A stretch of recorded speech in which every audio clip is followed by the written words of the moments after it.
Companies are realizing they may have jumped the gun in reducing their development staff. Have we reached the point where we might not be able to tell the difference between AI-generated and human content? That smart TV is being described as a Trojan horse in your living room, and Microsoft realizes not everyone wants to buy a subscription for their office software. Welcome to #Trending. I'm your host, Jim Love. Let's get into it. According to an article in Analytics India, the tech job market is showing signs of recovery as developers are being rehired after a wave of layoffs that affected much of the industry. Major tech companies such as Amazon, Google, and Microsoft have started rehiring developers, offering thousands of new positions. For example, Amazon recently announced it was adding 5,000 tech roles, while Google opened up new software development positions focused on cloud infrastructure. Opportunities outside the big tech sector are also rebounding. Smaller firms and startups had already absorbed many of the developers that had been let go in larger companies. In fact, according to one source, 9 out of 10 developers let go by big firms were able to find employment. But small firms are increasing their hiring efforts. Recruiters are once again reaching out to developers for interviews, signaling a positive shift in the job landscape. This recovery follows a period of uncertainty where fears of AI replacing developer roles led to reduced hiring and widespread layoffs. However, some feel that companies use the potential of AI as an excuse to just cut bodies and costs, reducing their developer workforce with the promise of automation filling the gap. However, many of these companies discovered that their dreams of increased productivity and trying to replace the expertise of complex problem-solving skills that developers bring to projects was just not going to happen. And some companies feel they might have acted too hastily in reducing their developer workforce, only to find that relying heavily on AI solutions created inefficiencies and some quality issues. For example, some organizations that adopted AI to replace developer functions faced challenges in managing the nuances of software projects that require human creativity and judgment. And recent trends suggest that the demand for skilled developers is going to remain strong, with many organizations recognizing the limitations of AI and the irreplaceable value of human expertise in software development. This resurgence in hiring is not limited to tech giants. Companies across various industries are seeking developers to support digital transformation initiatives as businesses adapt to new technologies and aim to improve their online presence. For instance, healthcare companies are investing in software developers to enhance patient care systems, and financial firms are hiring developers to build secure digital banking services.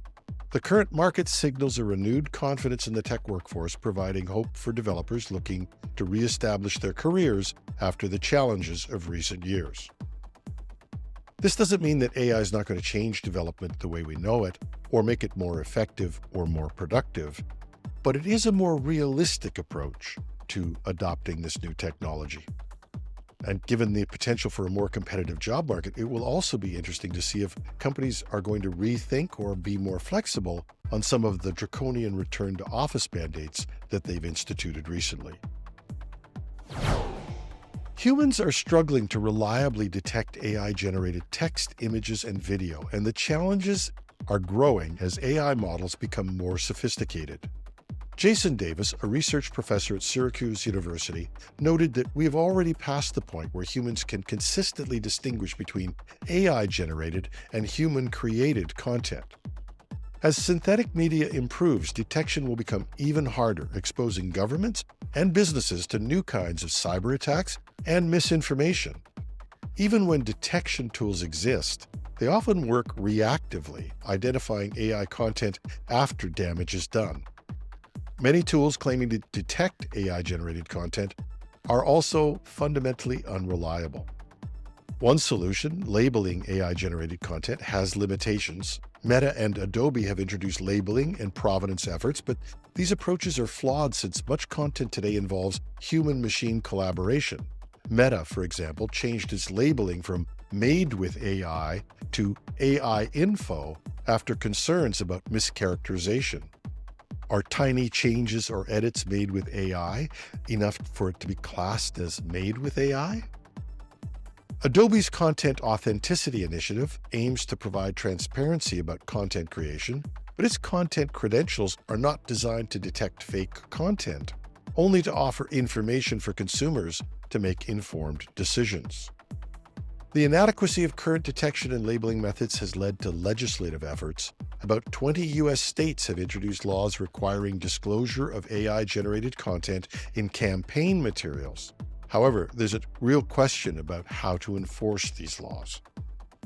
The inability to consistently detect AI-generated content leaves us vulnerable to misinformation, creating an urgent need for better solutions.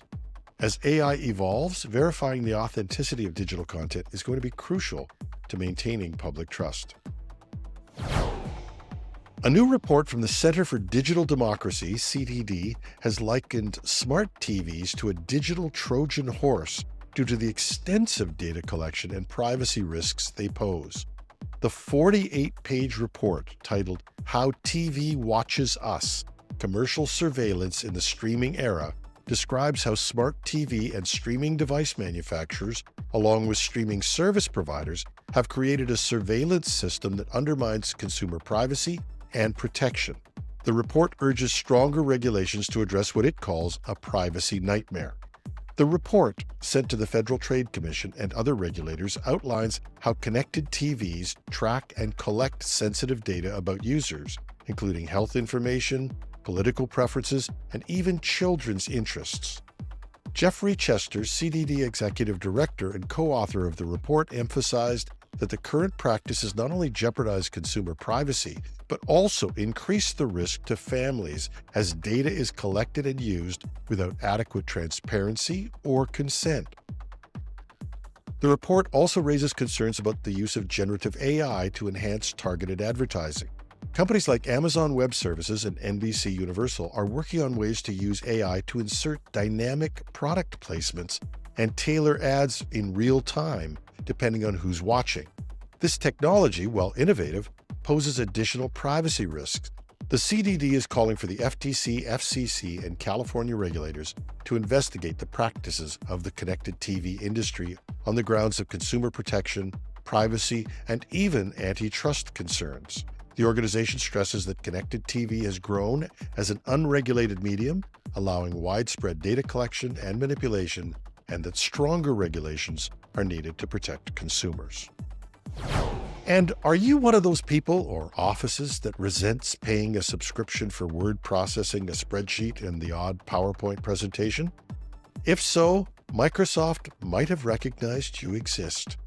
They have unveiled Office 2024, a new version aimed at consumers and small businesses that want to avoid subscription fees associated with Microsoft 365.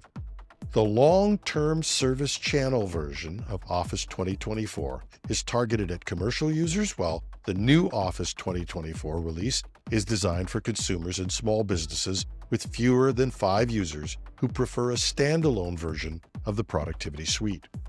There are 2 editions available: Office 2024 Home, which includes Word, Excel, PowerPoint, and OneNote, and Office 2024 Home and Business, which adds Outlook and the right to use applications for commercial purposes. The Home and Business edition is priced at $249.99 in the US, and that's a $100 premium over the $149.99 Home edition. We don't yet have Canadian prices. Unlike Office LTC 2024, which can operate entirely offline, Office 2024 requires a Microsoft account and an internet connection for activation and updates. This online requirement reflects Microsoft's continued push towards cloud integration, even for users opting out of their subscription services. Office 2024 offers several enhancements, including improved performance for Excel, new text and array functions, and PowerPoint has a cameo function which allows users to insert a live camera feed onto their slides.